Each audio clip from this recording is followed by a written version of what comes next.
This is a quick video on how to remove a strip screw. This particular strip screw is actually in a communications rack. I think somebody probably pounded it in with a rattle gun, and then another guy came along later and tried to remove it with a screwdriver, and stripped it out and then eventually gave up and never came back to it.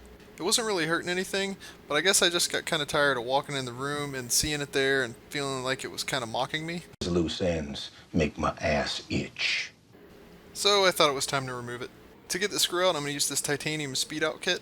I think I got these from either Walmart or Home Depot, and they weren't that expensive, maybe $15 or so.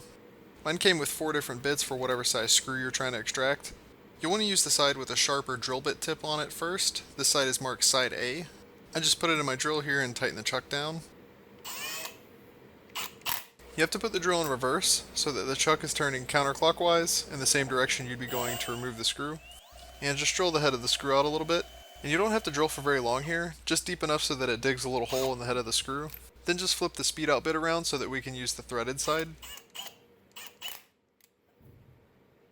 And again with the drill in reverse, just go ahead and back the screw out. This one happened to be really in there, so I had to put my drill on a higher torque. If the bit is slipping and not grabbing onto the screw, you might have to turn it around and drill it out a little bit more and then try again. But I've had pretty good luck with it working on the first try.